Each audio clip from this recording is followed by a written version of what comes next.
Salut Marc, salut les Smart, salut peuple de catch-up. Bienvenue dans votre podcast qui soigne, qui dégouline, qui transpire le catch par tous les pores de la peau, du slip et du masque. Chaque semaine, les chroniqueurs de la team catch-up passent au crible tous les shows de la WWE. Bienvenue aujourd'hui sur les flots tumultueux du vaisseau amiral de la WWE. Welcome to Monday Nitro, c'est le 1511e numéro. Ça se passe à Hartford, Connecticut, USA au XL Center. Au commentaire, on a Baron Saxton, Corey Graves et Jimmy Smith. Chères auditrices et auditeurs, vous m'avez peut-être identifié, je suis le dinosaure masqué que dit, je suis votre Luchasaurus des podcasts, votre old school tonton catch-up, et pour m'accompagner, pour analyser, on est censé vous mettre en PLS cet épisode de Monday Nitro, accueillons avec bruit et fracas mon tag team partner Geriatric of the Day, l'indéboulonnable, l'inamovible, l'inchavirable, l'insubmersible papy anti-atémie. Salut papy! Bonjour mes enfants, bonjour tonton, oui je suis là, je déteste les athémies, c'est ridicule. Cette prise est un scandale. Alors, peut-on appeler ça une prise? Non, ce n'est pas possible, c'est un strike. Comment ça va papy? Bien depuis Backlash?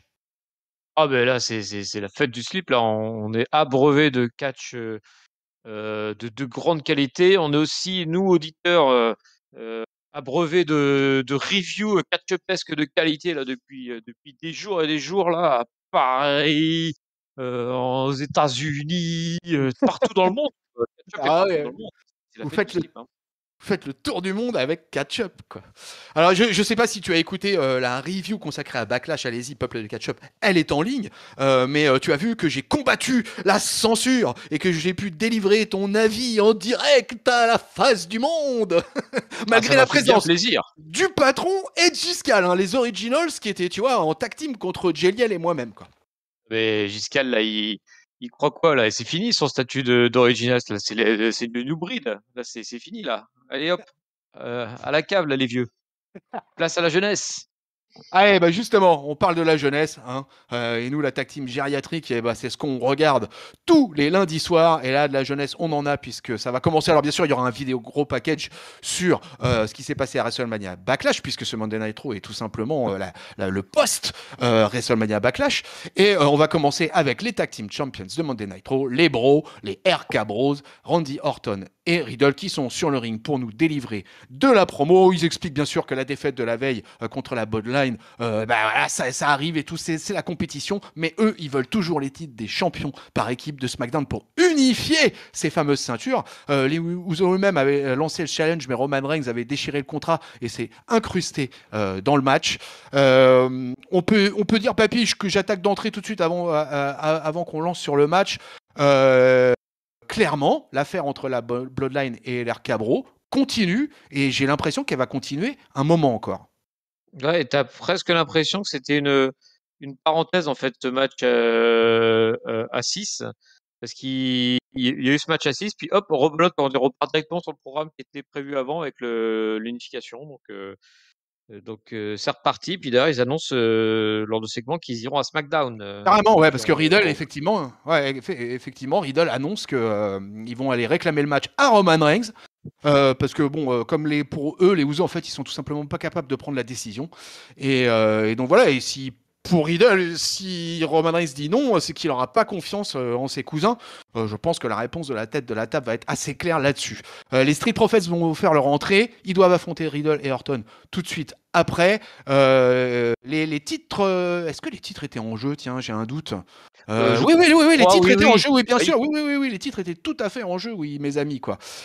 Et donc d'ailleurs, les Street Profits s'y rappellent justement qu'ils sont les challengers et que eux aussi comptent unifier les titres à la place des RK Bro, quoi. Et ça va se terminer sur quelques blagounettes entre les quatre, dont on va dire un fumiste RK Bro 420 says we just mock your asses, lâché par Riddle pour clore le segment. Et on va se lancer sur un match de 10 minutes et on aura un match, alors là, vraiment super classique entre les deux teams qu'on a déjà vu quand même s'affronter à quelques occasions. Donc du coup, on est vraiment dans quelque chose que vous connaissez bien, peuple de catch-up. C'est un match assez sympa à voir, avec toutes les signatures moves de tout le monde. Finalement, les RKO, grâce à un Riddle qui évidemment adore faire du copycat de son partenaire, va coller un gros RKO à Montez Ford qui était prêt à se lancer pour un second Frog Splash. Le premier avait donné un nearfall, mais du coup, bah, ça suffira pas. Et Randy Orton donne l'impression d'être bien impressionné par le move de Riddle. Et donc, victoire des RK Bro, mon papy. 1, 2, 3, les champions restent champions. Sans surprise, hein, sans surprise, j'ai envie de dire. Et c'est ça qui est un petit peu finalement je vais pas dire le point noir parce que c'est pas vraiment un point noir, mais ce qui m'a quand même un petit peu perturbé là dans cette annonce de match, où finalement on fait tout un laïus sur on va aller à SmackDown pour dévier ce Bloodline pour faire l'unification des titres et derrière tu as un match pour voir s'ils conservent ou pas le titre. Euh, donc du coup tu dis bah quel est l'intérêt d'avoir fait cette promo d'entrée s'ils perdent le titre derrière, donc du coup t'as pas trop de doute sur le fait qu'ils conservent et c'est finalement ce qui se passe après un joli match encore une fois, mais c'est armes un peu la position des Street Profits, quoi. Une semaine sur deux, ils oublient qu'ils sont en rivalité pour le titre suprême. Là, la semaine dernière, je crois que c'était la rivalité avec Ezekiel qui les occupait. Enfin, c'était eux dans le coin d'Ezekiel, mais contre Gable, Otis et Owens. Là, ils rebasculent dans ce qui est un peu le main event là avec la ceinture tag team d'Euro. Donc c'est un petit peu ouais, j'ai l'impression que c'est un petit peu des boucherous quoi en ce moment les Street Profits quoi. Bon, sinon le reste le match est nickel. Il y a comme d'habitude, hein, de toute façon c'est deux grosses équipes dominantes d'Euro, si ce n'est les deux meilleures. Et là-dessus, il y a aucun souci à dire quoi. Donc c'est une bonne entrée en matière catchesque. Par contre, en termes d'histoire, je trouve pas forcément très travaillé à ce niveau-là. Ouais, après, on a un match assez classique, voilà, comme je l'ai dit, entre les quatre. Et du coup, c'est plutôt. Moi, je trouve que bon, ça anime bien le show. La Tag Team Division, comme ça, reste bien active et tout ça. Effectivement, il y a peut-être quelques problèmes de mémoire du côté des Street Profits parfois. Mais de mon côté, ça s'est bien passé. Je trouvais que c'était assez cool. Oui, ça manque de suspense. Et quand tu vois une équipe en plus qui a une telle pop hallucinante comme les RK Bro à l'heure actuelle, quand ils disent qu'ils vont aller à SmackDown pour réclamer les titres, t'as du mal à penser que c'est les Street Profits qui vont gagner et qui vont y aller d'eux-mêmes, quoi. Donc, je suis assez d'accord là-dessus, quoi. Ça enlève un petit peu de piquant à ce genre de segment. Allez, on continue. Il y aura Théorie qui va être interviewé sur une plateforme qui va être sur la honte à propos du match qu'il va avoir contre Cody Rhodes, oui, puisque ce soir il va affronter Cody Rhodes pour le titre des champions aux États-Unis. Donc premier shot, on va dire important dans le sens où c'est le titre intermédiaire de Monday Night Raw, mais tout de même. Et Théorie, alors il est pas du tout inquiet. Il dit que lui, il est totalement capable de battre Cody Rhodes, qu'il portait des couches la dernière fois qu'il était à la WWE. Donc pour lui, Cody Rhodes, c'est le passé et lui, c'est le futur. D'accord avec la théorie du théorie?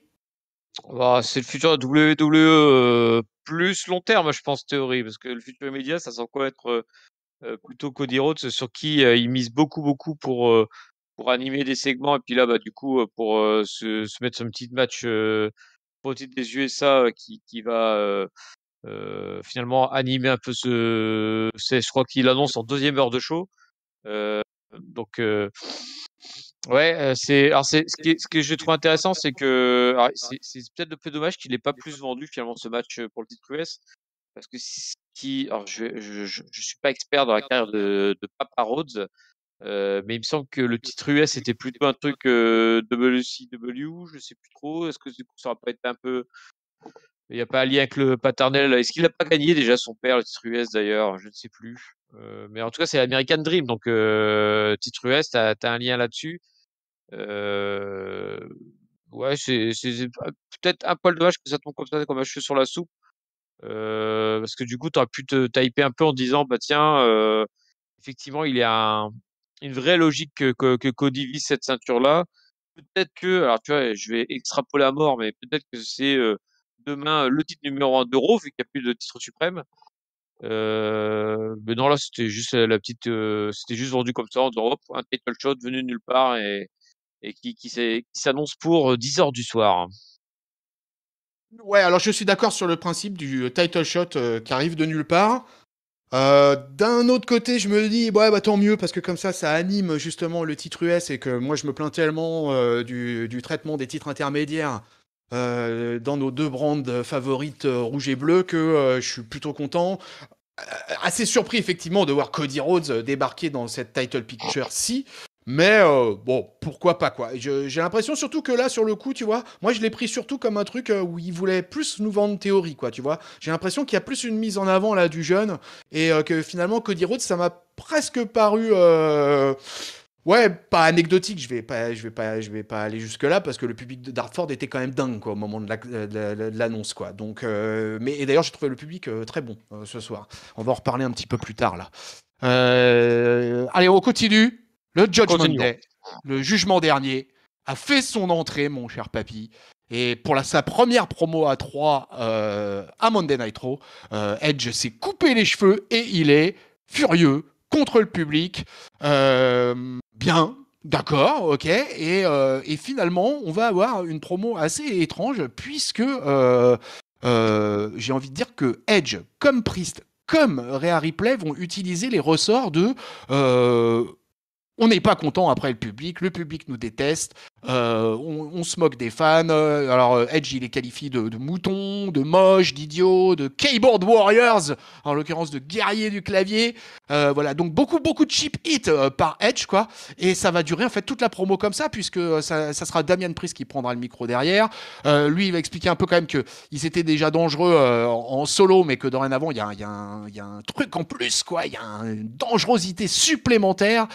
Qu'ils ont un instrument de brutalité, en l'occurrence Rhea Ripley, qui va enchaîner avec son micro, et c'est sa première promo de heel au sein du Judgment Day, et elle va faire la même chose que Edge, hein, puisqu'elle va sur le chemin de l'attaque vers les fans, et, finalement pour elle, rejoindre Edge, ça a été une décision assez facile à prendre dans sa carrière. Elle en avait marre de signer des autographes que les fans allaient revendre sur eBay, et finalement ce soir, elle est concentrée sur une chose, elle va détruire son adversaire du soir, qui n'est autre que Liv Morgan.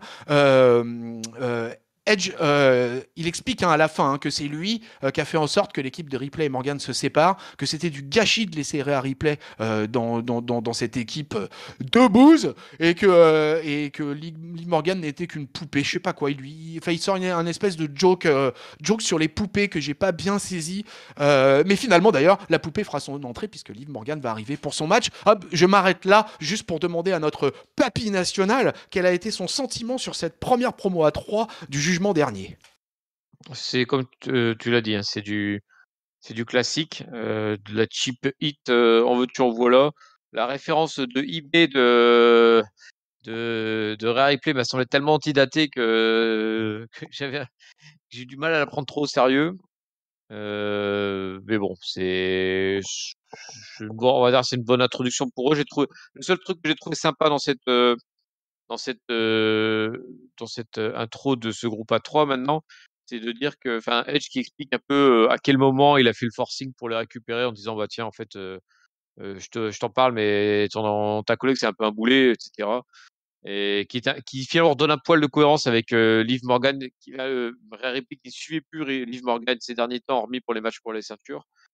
Bon, je pense qu'ils feront mieux avec le temps, mais là c'était, on va dire une promo de rodage. Ouais, alors écoute, moi je suis un peu mitigé encore une fois là parce que d'un côté j'aime bien parce que moi j'aime bien la présence des trois, le fait de les voir ensemble, etc. On le dit depuis des semaines, voilà l'entrance de Edge, etc. Cette undertakerisation du Edge, etc. Là où je commence à être plus mitigé, c'est sur la promo en elle-même, parce que moi, finalement, l'attaque envers les fans et tout ça, c'est facile, quoi, et je trouve dommage, quoi, que Edge, qui est en train de montrer une faction dominante, prenne que ce biais-là pour, tu vois, pour présenter un peu son clan. Moi, je serais plutôt dans l'idée qu'ils nous présentent ça comme une espèce de vague dévastatrice sur la WWE et qu'ils sont là pour péter dans dans toutes les title pictures, quoi, intermédiaires, tag team, titre suprême, etc. Tu vois, une véritable menace, quasiment une déclaration de guerre de la faction de Edge. C'est le jugement dernier, quoi. Tu vois comment il s'appelle, quoi. C'est pas les Los Matadores, quoi. Donc clairement, je suis un petit peu surpris du biais désiré. Alors, après, je sais que là, je réagis sur le temps court. Sur C'est le temps ça, long, bien sûr, il y aura d'autres promotions exactement. et ça va avancer vers tout ça. Mais bon, ouais, quand même, sur l'instant, je me disais, ah, ça aurait pu être sympa de commencer à attaquer sur des angles un petit peu plus, tu vois, un petit peu plus destructeur, un petit peu plus ravageur. Mais bon, c'est comme ça que ça a été choisi. Derrière, on aura donc le fameux match entre Rhea Ripley et Liv Morgan, qui est encore une redite. Hein, ça va être un match très court, alors, papy, hein, un match 5 minutes 40. Quand même, le temps un peu pour laisser un petit peu de pop à Liv Morgan, quand même, malgré tout, qui va quand même rentrer dans ce match et qui va avoir une période de domination. Alors évidemment, il y a la grosse pression avec il y a les deux autres qui sont autour et qui sont avec le sourire satanique. Et voilà, et Ripley va réussir à passer sa soumission avec son Texas Cloverleaf. Elle va à nouveau porter la prise de soumission post-match. Liv Morgan le tapera sans succès parce que l'autre veut pas lâcher la prise. Là-dessus, Edge et Hilar. Tout va bien dans le meilleur des mondes du jugement dernier. Première victoire de Rhea Ripley dans son nouveau clan, mon papy.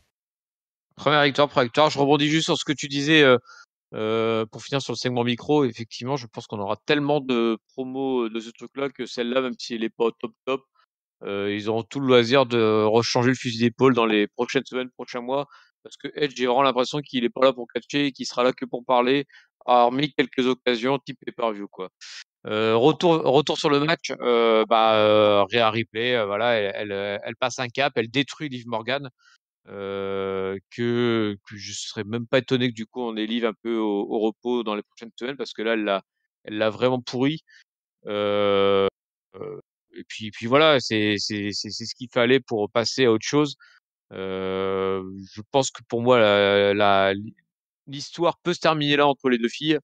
Elle l'a démolie, puis maintenant elle est en mode destructrice, brutalité. Et elle s'intéressera dans le futur à d'autres sujets, je pense, un peu plus main event. Oui, ça y est, Rhea est installée là de toute façon dans le jugement de Death, ça y est, c'est parti dorénavant. Donc on va pouvoir voir évoluer cette faction au fil du temps. Ce segment d'ailleurs se terminera pas comme ça parce que les trois heels qui seront sur le ring pour célébrer à la fin de la victoire de Rhea Ripley, et ben il y a Finn Balor hein, qui va faire son entrée, suivi par AJ Styles et il est là tout simplement pour affronter Damian Priest. Styles est là pour le soutenir. On va avoir un match qui va être assez court aussi, puisqu'il va durer 6 minutes. Mais vous imaginez bien qu'avec tout le monde qui est autour du ring, c'est un petit peu compliqué. Donc il va y avoir pas mal d'interactions entre heel et face, et ça sera pas la belle ambiance. C'est pas la belle ambiance parce qu'on sent que pour AJ Styles, on le sent. Moi, je sens frustré AJ Styles. J'ai presque l'impression que le AJ Styles, il a envie de plus de bagarre et qu'il en a pas assez. Le match de Finn Balor, en fait, l'histoire, c'est que Damian Priest, lui, va tout faire pour essayer de ralentir le match et de poser des soumissions à Finn Balor et l'empêcher de développer son catch. Pendant ce temps, avec sous les encouragements du AJ Styles, ça va tenter du near fall, mais le Finn Balor va nous tenter aussi du roll-up pour essayer de s'en sortir, quoi. Il va nous passer ses signatures move habituelles, le Sling Blade et compagnie, mais ça pouvait pas bien se finir avec tout ce monde qui avait autour du ring. Finn Balor, finalement, après, c'est comment ça se passe? Ah oui, c'est l'intervention. Edge c'est Edge qui vient porter un spear. Hein, c'est ça. Je me savais plus c'était qui était intervenu quoi. Juste avant que Rhea Ripley s'était mise en travers de son chemin alors qu'il a essayé de lancer de la troisième corde sur Priest, le pauvre Finn Balor. Là-dessus, Edge Styles il attaque Edge et Damian Priest. Rhea Ripley vient même se mettre dans la bagarre. Hein. Styles manque de la frapper. Ah, il s'arrête juste à temps avant de réaliser. On n'ose toujours pas faire de l'intergender à la WWE. Et finalement, Styles va se faire surprendre par un spear de Edge pour terminer le segment. Victoire, c'est anecdotique, mais victoire par DQ de Finn Balor. Et là, clairement, on est en train de grimper avec un tag team Finn Balor, Edge Styles versus Damian Priest Edge, qui, ma foi, devrait pas être piqué des verres, mon papy. Ouais, un tag team ou peut-être un trio parce que le fait Ah, que Edge ah ouais. n'ose pas attaquer Rhea, il va bien falloir qu'il ait quelqu'un qui l'aide pour compléter cette impossibilité de la frapper une femme. Donc à voir qui pourrait faire la maille. Moi je ne crois pas absolument pas en Liv Morgan pour ce poste-là. Après, voir qui pourrait choisir. Je pense que ce serait bien qu'ils prennent quelqu'un de plus main eventer. Parce que là, tu vois la différence avec quand t'as Finn et AJ qui sont face au jugement de Day. T'as plus l'impression que c'est des menaces réelles pour cette faction. Et que c'est loin d'être fini, quoi. Il n'y a pas de je t'éclate complètement les jambes et je te tue. Là, ça va dans un sens, ça va dans l'autre. À la fin, Jugement Day et gagne par le nombre plus le fait que une fille dans le groupe. Euh, je pense que ça peut continuer et je serais pas étonné qu'il du coup il recrute quelqu'un pour permettre d'être à 3 contre 3. Ouais, et qu'il recrute quelqu'un, et ce quelqu'un, enfin, ça paraît, ouais, Liv Morgan me paraît tout indiqué, mais Ah enfin. non, moi alors j'y crois pas du tout à Liv Ah Morgan. ouais? Ah, tu crois à qui alors? En fait, je crois pas à Liv Morgan parce que je pense que je me trompe peut-être, hein, mais qu'elle est pas au niveau de cette faction et que ça ferait pas sens en fait. Liv Morgan en plus, elle vient de se faire détruire. Alors soit il mise sur Liv Morgan en disant on l'a fait C'est monter vrai, c'est de vrai. gamme et on la met en potentiel up mid carder et potentiel demain main eventeuse. Et dans ces cas-là, pourquoi pas, hein, mais je serais étonné parce que moi j'ai l'impression qu'elle est vraiment encore en dessous, un cran en dessous Liv Morgan. Je serais pas étonné. Alors ça ferait peut-être beaucoup, hein, mais qu'ils aillent chercher quelqu'un de nouveau. Yoshirai, par exemple. Moi ça me semblerait Ah pas mal. ouais! Ah bah alors là, tu me vends du rêve là! Tu vas chercher Yoshirai, tu me vends du rêve quoi, donc ah Qui ouais, sert ouais, plus à pourquoi rien à pas. NXT, hein, donc Mais après il y a beaucoup de nouveaux en ce moment à Raw, on en reparlera tout à l'heure. Mais pour le coup, je trouverais pas ça déconnant en fait. bah, écoutez, j'espère que votre papy n'aura pas fait de prédiction, mais bien un spoiler. En tout cas, moi, ça me plairait bien. Allez, on retourne backstage où on va trouver Chad Gable qui est en train d'expliquer à Kevin Owens qu'il a réussi à avoir un échantillon de l'ADN d'Ezekiel pour prouver qu'il est bien la même personne qu'Ella Harris. Alors Owens, il est ravi bien sûr, et il annonce que lui aussi va avoir un invité ce soir puisqu'il a son frangin, son frère aîné, Ken Owens, qui va venir pour faire face à Elias. Je crois que Kevin Owens est prêt à peu près à tout dans cette affaire. Il a complètement fondu en boulon lui, hein. Ah ouais, c'est clair. Ouais. On va en reparler un peu plus tard. Cédric Alexander, lui, il va interrompre le VIP lounge de MVP, qui est bien sûr avec Omos. On nous a remontré toutes les images de ce qui s'est passé à WrestleMania Backlash et la victoire du géant nigérian. Bien sûr, Omos est là, MVP est là pour faire la promotion de son poulain. Enfin, même si c'est plus vraiment un poulain, c'est plutôt un percheron à ce niveau-là. Donc Cédric Alexander qui interrompt le VIP lounge pour faire une nouvelle offre, hein, pour le rejoindre. Pour rejoindre MVP et Omos. Ashley va faire son entrée, va pas leur laisser le temps de souffler, va attaquer la sécurité et va porter un hurtlock à Alexander qui aurait mieux fait de rester dans le locker room. Donc c'est le chaos là clairement entre Lashley, Omos, Cédric Alexander qui continue effectivement à faire le forcing, hein, et il a d'ailleurs après Monday Night Raw sur les réseaux sociaux etc. Apparemment il pousse au crime notre Cédric Alexander pour faire revenir le Hurt Business dans le business. Qu'est-ce que tu penses de ça, papy, toi? Que c'est vrai qu'Alexander il fait ça parce que c'est sa seule raison d'exister en fait. Donc lui, il a tout intérêt à ce que à essayer de reformer une espèce de hurt business à l'ancienne. Euh, mais bon, je suis pas sûr qu'ils aient besoin de lui, hein. Ah ouais, bah non plus, j'en suis pas sûr, hein, mais c'est ce qui est marrant, c'est qu'il se retrouve dans cette espèce de position de mec, tu vois, qui est à la chasse tout le temps, en entend dire, et m'oubliez pas, et m'oubliez pas. Mon spotlight, mon spotlight. Bah ouais, ça doit pas être facile, hein, parce qu'il a pas beaucoup de temps d'intervention, et que lui, bah voilà, c'est lui qui est en position de demandeur, et donc du coup, c'est compliqué quoi pour lui quoi. Et donc un Bobby Lashley, hein, mon papy, je me suis pas trop attardé là-dessus, mais un Bobby Lashley en mode cassage de gueule, hein, clairement. Une fois qu'il arrive, Cédric, les trois sont sur le ring, quoi. Il va défoncer les mecs de la sécurité, mais il met un power slam au deuxième ou troisième, quoi, un truc de fou, quoi. Il va balancer le troisième sur le poteau. Il va monter sur il va monter bien sûr sur le ring, mais ça va faire fuir un peu tout le monde, sauf Cédric Alexander qui aura le temps donc de se prendre ce qu'il faut dans la tronche. Et Lashley va promettre la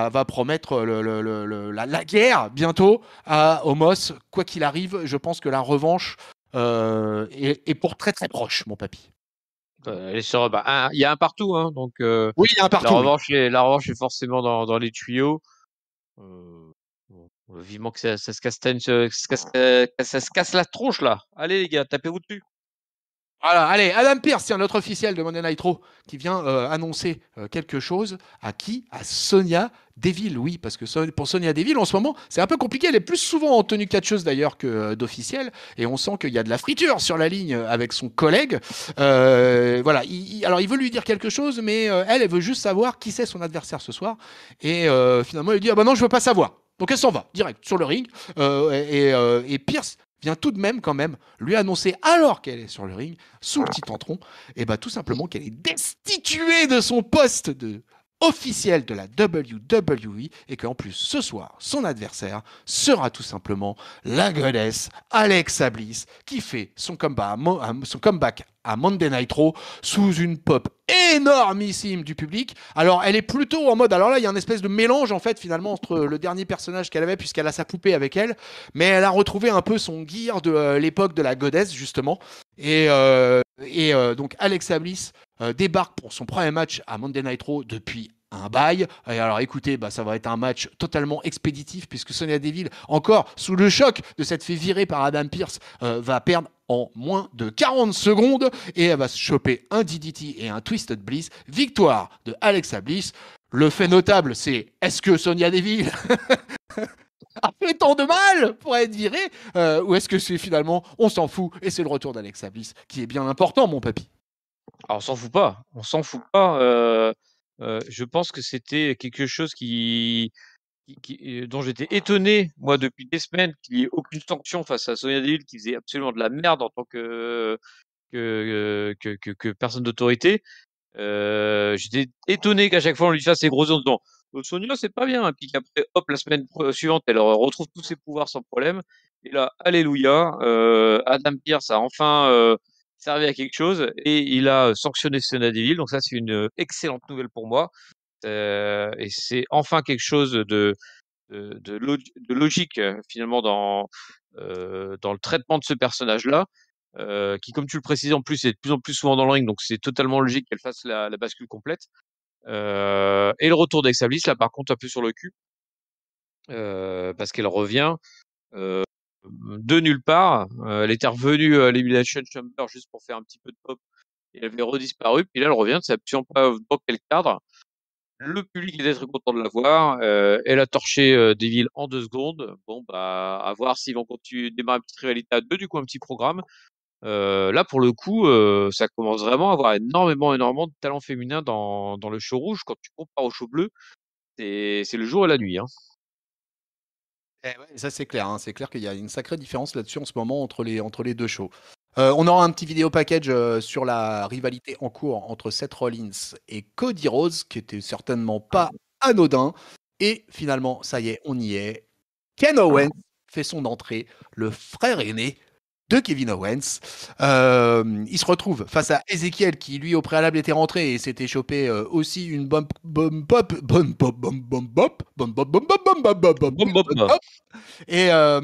et voilà, direct, Kenny Owens, il explique que bah voilà quoi, il est pas là trop pour se marrer quoi. Personne n'a cru qu'il était le frère d'Elias. Tous ceux qui ont cru, ils ont tout simplement fait semblant. Il va se moquer largement du pauvre Ezekiel qui lui alors, appelle Ken quoi, l'appelle Ken quoi, suffisamment pour l'énerver et lui faire retirer sa perruque. Alors là, le public a été génial, moi j'ai trouvé pendant tout ce segment parce qu'il a vraiment complètement joué le jeu et au moment où justement Kevin Owens retire sa perruque de Ken Owens, et bah vraiment le public joue le jeu à fond et c'est très très marrant quoi. Kevin Owens évidemment il en a ras le bol quoi, hein, donc au bout d'un moment il va attaquer Ezekiel, aidé bien sûr par Shadable et Otis qui débarquent et qui malgré leur petit laïus au préalable quelques minutes plus tôt pour nous dire qu'ils avaient l'ADN machin etc. Bon il n'y aura pas eu finalement une grande interaction par rapport à ça. C'est surtout ce qu'on peut se rappeler, c'est que Ezekiel va se prendre un gros beatdown de la part des Hills et finalement Owens terminera tranquillou en posant son stunner à Ezekiel. Bon bah écoute, cette rivalité là de mid-card, je me dis que les mêmes promos avec deux mecs, deux total le quart d'heure, tu vois, inconnus, ça passerait peut-être pas. Mais là, en l'occurrence, avec ces deux-là, on se dit mais c'est pas possible quoi. Quelle bande de déconneurs quand même.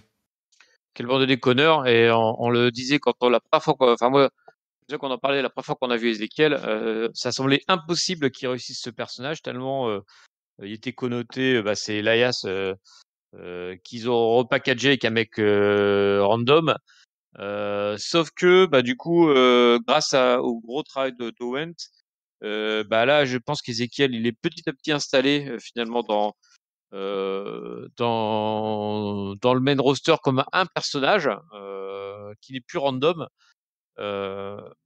Et du coup, ça va peut-être lui permettre de s'intégrer plus facilement parmi les autres. On a vu l'autre jour qu'il était dans un espèce de méga main event All-Star. Il était dedans et finalement, il fait de moins en moins tâche dans ces segments-là.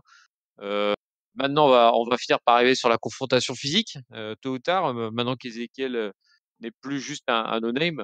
Et puis, je pense que ça fera pas de mal parce que là, le petit jeu de la perruque, du détecteur de mensonges et du test ADN, ça occupe les semaines, mais je pense qu'à un moment, quand même, il va falloir qu'ils catchent ces gars-là. Ah ouais, il faut qu'il catch, hein, il faut qu'on ait des matchs à un moment ou à un autre, ouais, de toute façon. Ouais. Et alors là, surtout, il y a 3 heals face au pauvre Ezekiel en plus, quoi. Donc il est pas aidé. Mais il se défend bien hein, quand il se fait attaquer au départ. Il réussit à mettre beaucoup de pression, à un peu balancer tout le monde. Mais bon, le nombre a raison de lui. Et finalement, il se fait bien tabasser. Allez, on retourne backstage où cette fois, on va trouver Becky Lynch qui est en train de se plaindre à Adam Pierce. Kauska a eu le droit ce soir à un match face à Bianca Belair, donc on lui donne une opportunité qu'elle mérite pas. Pierce il lui dit que voilà, on lui a rien donné, qu'elle va devoir battre la championne si elle veut le match de championnat. Donc vous l'avez bien compris, c'est un Contenders Chip qui est annoncé pour ce soir. J'adore. Lynch, elle va rappeler qu'elle n'a pas eu son match de championnat, quoi, et que du coup, le fait de devoir battre la championne pour avoir le droit à un match de championnat n'a aucun sens. Alors là, attention, c'est ni papy ni tonton qui vous l'a dit, c'est Becky qui vous l'a dit, ok. Asuka lui répondra en hurlant dessus, hein, tout simplement, et en lui disant d'arrêter d'agir comme un bébé. Papy, ça fait quand même plaisir de voir que Becky écoute Catch-Up. Ouais, mais comme quoi, c'est une personne qui a de bonnes références et, Ouais, et- voilà. et elle ne se trompe pas sur certains sujets. Et je dis vive Becky. Ouais. Merci Becky, on te fait des bisous. On continue avec la destruction du traditionnel hein, du lundi soir.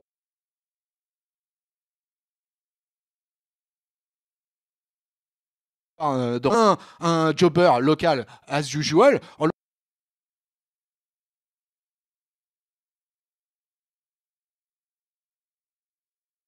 l'occurrence, Fracro, etc. Mais bon, il va se faire déboîter en ni ça va piquer très très fort pour Francky. Vas-y Francky, c'est pas bon. 1 minute 25, démolissage en règle, cervical clutch à gogo, le squash habituel. Rien de nouveau sous le soleil avec Vir, hormis de la destruction de cervical. Bras de nouveau, ouais, moi je t'avoue que j'ai même pas fait gaffe au mec qui l'a affronté, j'ai juste attendu le moment où il lui pète le cou en fait. Donc non, non, franchement, qu'est-ce qu'ils font les Mysterio là? Ils reviennent toujours pas? Ils sont en vacances ou quoi là? Allez, les feignasses là, au boulot. Vir continue son chemin de destruction à Monday Night Raw, peuple de catch-up. Allez, place au championnat des États-Unis. Theory va défendre son titre contre Cody Rhodes. On aura un match de... Alors là, pour le coup, on va avoir le match le plus long de la soirée jusqu'à présent, puisqu'on aura un match de 13 minutes 10. Ils vont avoir un peu une belle exposition.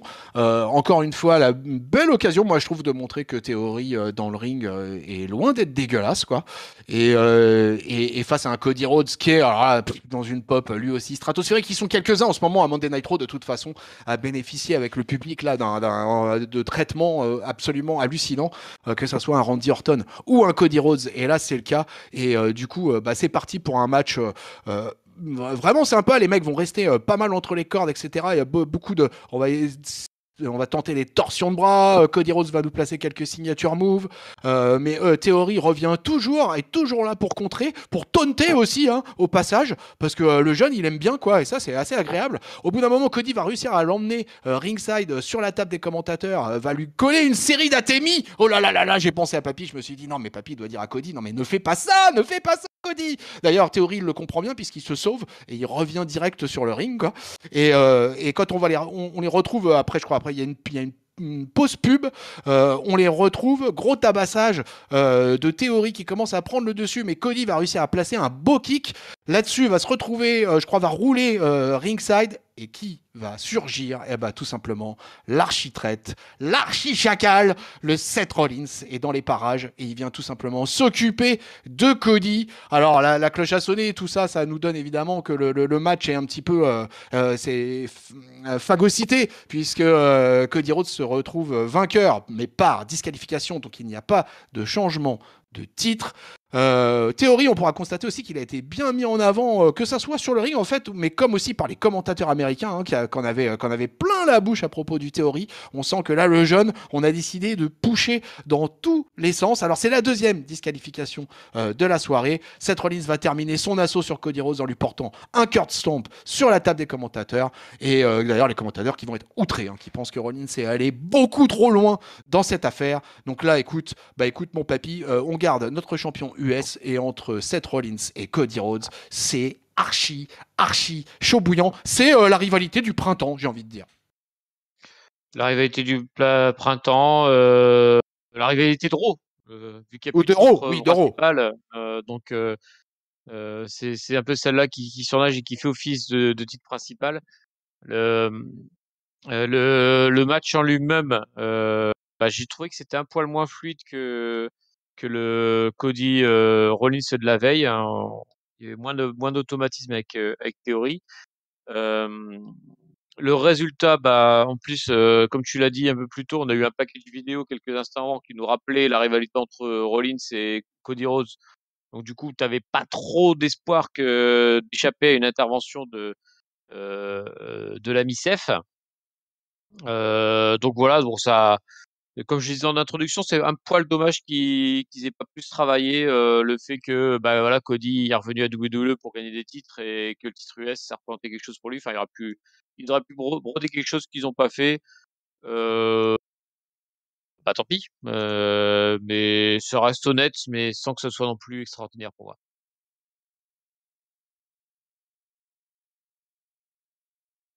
Tonton, tu es là? Tu es parti, c'est ça? Ah T'en as ouais, je marre? suis parti, ouais, voilà, ouais, comme d'habitude, j'ai toujours une petite absence. Ouais, non, mais écoute, moi j'étais plus convaincu par le match quoi, en lui-même, quoi. Vraiment, le match en lui-même, moi j'ai bien aimé. Je crois que c'est Giscal qui a dit pendant la review de Backlash à quel point il avait trouvé un Cody Rhodes un peu transfiguré et transformé par rapport à ce qu'il avait connu, surtout après avoir arrêté de regarder le catch pendant une certaine période. Donc il trouvait qu'il s'était épaissi, tu vois, physiologiquement, physiquement, c'est plus le même catcheur quoi que ce qu'on a connu du temps de son premier run à la WWE dans le main roster. Et vraiment, tu vois, c'est vrai qu'il donne une sensation, j'allais presque dire d'amplitude dans le ring, Cody Rhodes, quoi, qui est vraiment impressionnante. Et puis quand t'as un Seth Rollins déchaîné comme ça, enfin, du coup, moi j'ai plutôt bien accroché à ce segment, c'est plutôt bien passé, quoi. Allez, écoute, on a les championnes par équipe qui sont là, Sasha Banks et Naomi, et qui affrontent une nouvelle équipe hein, qui s'est mise en place là depuis 1 ou 2 semaines à travers des petits vidéos package. C'est tout simplement les Écossaises. Alors, on a une team Écosse quoi, avec Doudrop et Nikki Ash. Moi, alors là, pour le coup, je suis plutôt content de ça. On va avoir un non-title match. Hein. Mais la première altercation entre ces 4 femmes. On va avoir un match qui va durer 4 minutes, assez rapide. De quoi quand même placer un peu Nikki Ash et Nikki Doudrop un peu à s'installer. Doudrop a un petit peu changé de costume.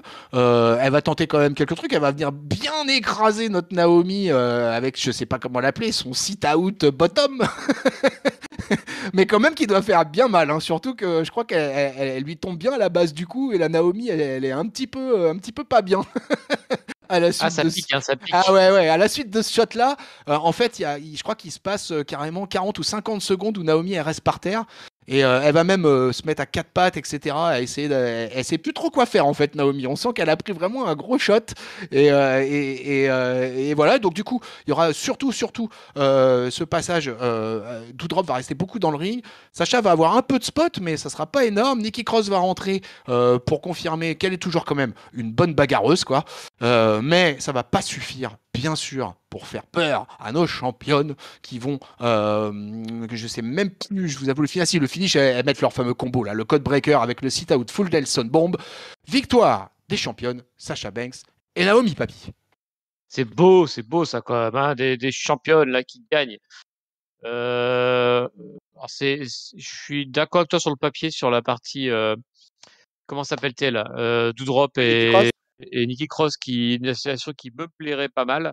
Les Écossaises un peu violentes. D'ailleurs, ça se finit ce match-là avec Doudrop qui engueule un peu Nikki Cross, mais qui est vite expédié par je sais plus, une pub ou un segment backstage. Je trouve comment dire, que les filles, les deux Écossaises tentent de lancer quelque chose, mais que là, pour l'instant, elles sont pas super servies par le temps d'antenne, quoi. Parce qu'à chaque fois, on les voit entre deux couloirs, où là, bah, tu vois, à la fin d'un segment, elles tentent de lancer un petit truc, et hop, directement, on passe sur autre chose. Bah, je crois que c'est l'entrée du catcheur suivant, d'ailleurs, ou une connerie comme ça. Ouais, ouais. Et du coup, j'espère pour elles qu'elles auront l'occasion de se montrer un peu plus, un peu comme l'équipe de Natalia Shayna Baszler, finalement, qui est un peu dans le même style, un peu des hargneuses bagarreuses. Mais pour l'instant, elle reste encore, comment dire, elle reste encore un petit peu en dessous du radar. Mais bon, en tout cas, c'est toujours sympa d'avoir du temps d'antenne, notamment pour des ceintures. Ouais, notamment pour la Tag Team Division féminine. Moi, il n'y a pas de problème. Ils peuvent nous redonner des matchs. Il faut qu'ils nous mettent plus d'équipes dans cette Tag Team Division. Et je veux voir plus d'action dans cette division. Mais là, en tout cas, plutôt satisfait, moi, pour ma part, de voir arriver Doudrop et Nikki Cross ensemble pour un premier match à Monday Night Raw. Alors, ça va être assez bizarre puisque cet enchaînement de segments, alors que Sasha Banks et Naomi sont encore sous le Titantron et son babyface, on a le Miz qui va débarquer, qui est donc heel et qui est habillé en referee puisque c'est le special guest referee du match qui va suivre entre Tommaso Ciampa et Mustafa Ali. Le Miz fera même une petite promo avant de commencer le match. Et c'était la réaction Sasha Banks et Naomi, elles ont accueilli le Miz voilà, comme un poteau, quoi. Et donc c'était c'était assez particulier, quoi. Et d'ailleurs dans le truc particulier aussi de cette introduction, c'est que le Miz va avoir droit à son entrée, mais Ciampa et Ali eux n'y auront même pas droit. Il y aura même pas droit à l'entrée pour eux, ils seront directement sur le ring. Le match va durer 3 minutes 55, papy, avec quand même une domination globale de Tommaso Ciampa qui va réussir à placer son reverse DDT. Le Miz va scrouer évidemment les tombées tentées par Ali en faisant des tombées extrêmement lentes, alors que quand évidemment Ciampa va passer son reverse DDT, le Miz va faire un 1-2-3 très rapide pour la victoire de Tommaso Ciampa. Voilà, introduction assez spéciale là quand même de Ciampa et Mustafa Ali avec le Miz au milieu. Bienvenue dans la low card, hein. Bienvenue dans la low card. Welcome. Welcome. Ouais, j'ai rien à dire. Il y a rien à dire. Pour moi, ils ont absolument pas de programme pour l'instant à ce niveau-là. Ça vivote, c'est une petite rivalité d'équipe, pas de bid qui coûte rien et je me demande juste ce que fout le Miz en fait parmi ces gars-là, hormis peut-être à apporter un poil de pop ou de hit, enfin tu vois qui permettent aux deux autres de survivre parce que je pense que si c'était juste Ali et Ciampa face au public, ça serait pause pipi général. Hein. Ouais, ça serait possible. Enfin, moi, alors là, pour le coup, j'étais assez surpris, quoi. Je me dis sur le papier, Ciampa Ali, c'est peut-être pas mal, quoi. Ça peut donner un match sympa. Et puis finalement, on a ça part sur du comedy wrestling avec The Miz finalement. Et donc bon, je sais pas, c'était assez étrange, quoi. On aura un package vidéo quand même finalement pour clore l'affaire Lashley versus Omos, puisque Bobby Lashley va défier Omos à un nouveau match la semaine prochaine à Monday Night Raw, papy, et cette fois, ça se passera dans une steel cage match. Ça y est, le match est officialisé. Écoute, on voulait la revanche, elle est là. Elle est là et comme souvent finalement dans ces shows hebdo de 2022, on a de la stipu. Ouais, on a de la stipu, ouais, c'est cool, ouais. Et à Monday Night Raw en particulier, quoi. Donc c'est vraiment sympa pour le show du lundi soir. On aura un segment 24/7 avec Ertrus qui est venu pour donner les papiers des divorces à Reggie de la part de Dana Brooke et à Akira Tozawa de la part de Tamina. Alors Akira Tozawa, il va vraiment pas vouloir le supporter parce qu'il va même pas vouloir prendre les papiers du divorce, hein, il va s'en aller en courant, alors que lui, pendant ce temps, Reggie essaye de tout faire pour récupérer sa belle. Alors moi, je vous cache pas que pour les papiers de mon divorce, j'aurais bien aimé que avoir R-Truth comme huissier pour m'amener les papiers, ça aurait été assez sympa. Mais bon, on va dire que pour Reggie et Tozawa, bah, c'est difficile. Voilà, on sait tous ce que c'est, la difficulté d'un divorce, tout ça, tout ça. Donc, je compatis avec ces deux messieurs. C'est difficile pour eux, et c'est difficile pour nous de devoir regarder ça. Difficile de se l'imposer, ouais, je confirme. Allez, main event, mes amis, peuple de catch-up. On est au main event, mais alors il reste plus grand chose parce qu'il reste à peu près 10-12 minutes au moment où on arrive dans ce main event. Et il va y avoir une longue entrée de Becky Lynch qui va venir pour s'installer à la table des commentateurs avec des espèces de lunettes. Alors, j'ai pas su, sur le coup, ça m'a fait penser, moi, ma première réaction, alors c'est un truc de vieux, hein, moi ça m'a fait penser à la série V, les visiteurs. Des années 80. Euh, voilà, de noir vêtu avec ces espèces de lunettes un petit peu intergalactiques et qui vient s'installer à la table des commentateurs. Et derrière, on va avoir les entrées de notre main event avec Bianca Belair, la championne, et Asuka. Mais ça va être un match vraiment très très rapide puisque ça va être un match qui va durer 3 minutes. Euh, Puisqu'il va y avoir une intervention de Becky Lynch quoi, qui va s'attaquer à la championne de Raw. Ça va être la troisième disqualification de la soirée. Becky Lynch va s'en prendre aussi à Asuka après le match avant de quitter le ring. Et le show va se terminer sur l'image de Bianca Belair qui s'assure qu'Asuka va bien. C'était vraiment très très très rapide. Monday Night Raw en plus nous avait absolument pas habitués à ça. Ces dernières semaines, c'est peut-être moi ça qui m'a un petit peu le plus interloqué. Alors que sur le papier, bah, j'étais plutôt très content d'avoir un main event Bianca Belair versus Asuka. Je vais citer Gino la main froide, un de nos fameux discordeurs de la communauté catch-up, qui disait que oui, mais ce match, c'est bien que les filles soient protégées, etc. C'est deux grosses main eventeuses. Alors, je comprenais son argumentation, mais moi, je trouvais quand même que, bon, avec le talent de deux filles pareilles, tu peux au moins offrir un match de 6-7 minutes pour nous gaver un petit peu. Mais je me demande s'il n'y a pas eu des problèmes de timing dans ce Monday Night Raw quand on voit ce qui s'est passé justement avec le Ciampa Ali Miz. Donc, ça se trouve, il y a peut-être eu un petit problème de temps à la fin de ce main event. Mais je sais pas, Papy, comment toi tu l'as ressenti, mais tu vas nous le dire de suite. Bah, je l'ai pas, ça m'a pas choqué perso. Je te vois que j'ai même pas fait gaffe au timing. Euh, J'étais en plus pas étonné que ça se finisse un peu cette entourloupe avec Becky qui était de côté et clairement l'accent est sur Becky versus Asuka en ce moment. Donc ça pouvait pas se terminer autrement, un peu comme finalement l'intervention de Rollins un peu plus tôt de son mari. Elle me faisait penser à Lady Gaga, moi, Becky Lynch, avec ces espèces de gros trucs là, ces grosses lunettes. Euh, Référence. et qu'est-ce que j'allais dire?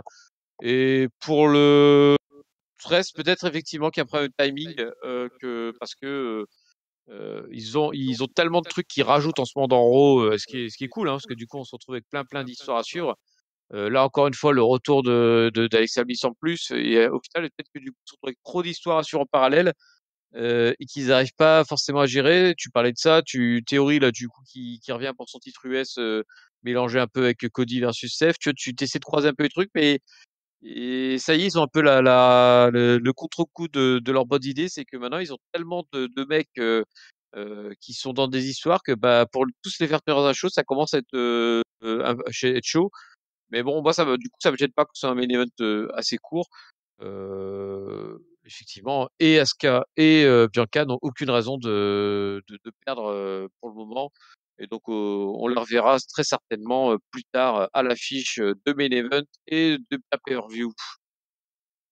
Oh oui, oui, c'est fort possible. Allez, mon cher papy, ainsi s'achève ce Monday Night Raw du 9 mai 2022, le 1511e du nom. Et quel sera le top flop note de notre papy anti-atémie? Vous allez le savoir tout de suite, peuple de catch-up. Et c'est vrai, ce que moi-même je le sais, je ne saurais dire. Euh, alors je vais faire dans l'originalité. Et mon top, je vais le donner à Sonia Deville qui se fait virer. Parce que c'est enfin une bonne décision et que moi j'aime les bonnes décisions dans le catch. Ça permet de sentir quand même un petit peu borné sur les histoires, quoi. Au niveau de mon flop, bah, alors, sur qui je pourrais le donner? Je vais le donner sur le Théorie Ali, là, pour l'instant, franchement, j'ai aucun intérêt pour cette rivalité. Et ce qui m'étonne, c'est qu'il y a le Miz au milieu et que ça n'arrive pas à décoller. Ça me fait un peu le même sentiment avec Logan Paul avant Mania, où il est pareil, il y avait le Miz et Logan Paul et les Mystérieux, ça décollait pas. Est-ce qu'ils auraient pas perdu la recette avec le Miz, là, à toujours faire les mêmes trucs qui est Miss TV, intervention dans un match, Miss TV, intervention dans un match. Je... Donc voilà, donc je l'ai donné à Ali et Ciampa, mais c'est surtout pour le Miz en fait que je donne le flop. Et ma note, c'est un Raw de plutôt bonne facture. Je l'ai pas trouvé autant impressionnant que les précédents, mais il reste sur de la bonne moyenne, donc je lui ai donné un joli 3,25. Ok. Bah, mon flop, je serais assez tenté de mettre un peu comme toi. Euh, je vais peut-être le mettre tout simplement en fait aux disqualifications. Peut-être que trop de disqualifications tue les disqualifications, quoi. Donc peut-être 3 disqualifications sur un seul et même weekly, c'était peut-être un petit chouille exagéré. J'aurais préféré un petit peu un peu plus d'imagination pour des matchs, quoi. Voilà, quoi. Ça manquait peut-être un petit peu d'écriture par rapport à ce qui se passait ces dernières semaines là. Et du coup, même je vois sur les promos aussi, je vois la promo du Judgment Day par exemple, quoi, qui était quand même vraiment cheap, quoi. Ils ont pas cherché à creuser un petit peu quelque chose de plus. On s'est contenté un petit peu du minimum syndical, ma foi. Donc bon. Mon top, ouais, il y a plusieurs trucs quand même qui m'ont bien plu, moi. En l'occurrence, je pense à l'alliance avec Finn Balor et AJ Styles, là, justement, qui attaque le Judgment Day. Tout ça, ça m'a bien plu. Le match par équipe, ouais, du coup, j'ai un peu du mal. Et ben, je vais le mettre à Alexa Bliss. Je vais le mettre le retour d'Alexa Bliss parce que moi, je suis ravi de revoir Alexa Bliss dans le main roster. C'est reparti. J'espérais surtout, ma seule inquiétude quand elle revienne, c'est tu vois qu'elle revienne dans ce personnage là de l'époque Fiend et tout ça. Moi, je pense que ça, c'était vraiment terminé. J'espérais qu'ils allaient définitivement faire une croix dessus et c'est le cas. Donc vraiment, je suis content. C'est une des 4 choses que j'aime beaucoup. Et donc, c'est un welcome back de ma part à Alexa Bliss à Monday Nitro. Ça a enrichi encore une énorme division féminine solo à Monday Nitro. Parce que franchement, on se régale chez les femmes à Monday Nitro, quoi. Peut-être c'est la plus belle division féminine mondiale. Au monde. Ouais, oui, tout confondu, quoi. Donc, ouais, vraiment, et puis largement supérieur à SmackDown, hein. Franchement, sans faire injure à des Sacha ou à des Ronda Rousey. Pourtant, vous savez à quel point j'aime Ronda Rousey, mais franchement, à Monday Night Raw, le level est vraiment très, très haut. Et je vais finir avec ma note. Ma note, ça sera une note plus faible que ces dernières semaines, parce que ces dernières semaines, moi, j'ai mis des belles notes à Monday Night Raw parce que j'ai vraiment beaucoup aimé. Là, comme j'ai été un petit peu frustré par le main event. Bon, vous me direz, c'est le concept total du catch et en particulier des weekly à la WWE de frustrer le téléspectateur et il a réussi avec moi quelque part son coup. Mais quand on a été gavé comme on a été gavé par les main events, on va dire des 4-5 dernières semaines, là, ça m'a mis un petit peu un coup de froid, un petit coup de clim. Ce main event entre Bianca Belair et Asuka, qui au demeurant sont des catcheurs que je trouve phénoménales. Donc bon, un petit peu dommage. Donc, mais ça fait baisser un peu la note, toutes les disqualifications, tout ça, là, ça m'a un petit peu, largement fait baisser la note. J'étais parti sur un ouais entre 3 et 3,5. Ouais, mais en fait, je crois que la note de Papy va bien m'aller, hein. Je vais à l'équilibre avec mon tacting partner. On a toujours besoin d'être à l'équilibre avec son Papy. Donc je vais mettre un 3,25 moi aussi sur ce Monday Night Raw. Attention, petite chute dans les notes catch-up sur ce lundi quand même, malgré tout. Je le constate, mon Papy. Oui.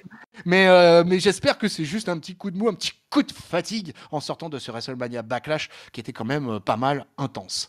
Allez, voilà, ainsi s'achève la review de ce Monday Night Raw du 9 mai 2022. Peuple le catch-up. En ligne, si jamais vous êtes en retard ou que vous n'en êtes pas du tout là, vous êtes encore à traîner sur ce qui se passe à la semaine dernière, etc., et bah, ça tombe bien, parce que à Catch-Up, on a bossé la semaine dernière, et du coup, vous avez plein de trucs dispo. Vous avez un show, le WWE Live Bercy à Paris, reviewé par Raphaël Hier et l'ignoble Ringside, toujours en ligne. Il y avait le gros pré-show aussi, hein, qu'on avait fait pour l'occasion le retour de le gros pré-show pour le WrestleMania Backlash, le SmackDown avec l'Archange Géliel, la review de WrestleMania Backlash en Fatal 4-Way avec le retour de l'inénarrable J-Scal.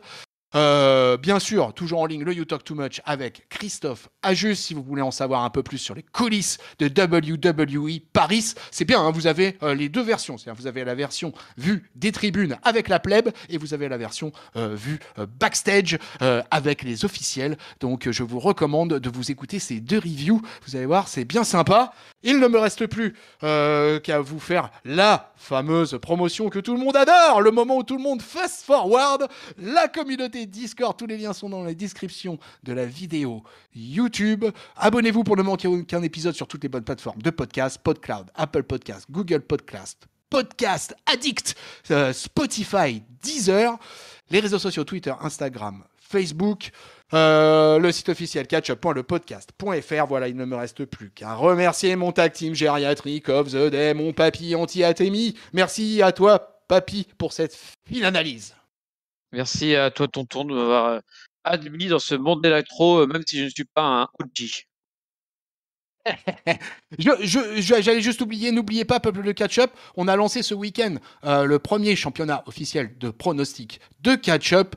Ça a commencé avec WrestleMania Backlash. Vous pouvez tout à fait vous inscrire en cours de route, ce n'est absolument pas un problème. Vous vous rendez sur kicktip.fr/catch-up. Vous pouvez vous y inscrire, c'est pas grave. Vous prendrez en cours. Vous pourrez quand même toujours continuer à participer sur le maillot jaune, c'est-à-dire la ceinture suprême, le Champion People de catch-up.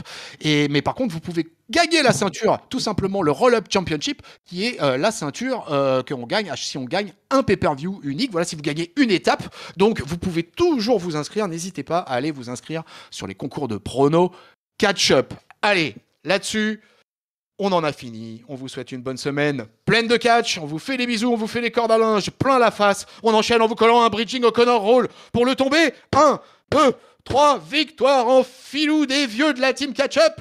Salut mon papy. Salut à tous, salut tonton. Salut peuple de catch-up.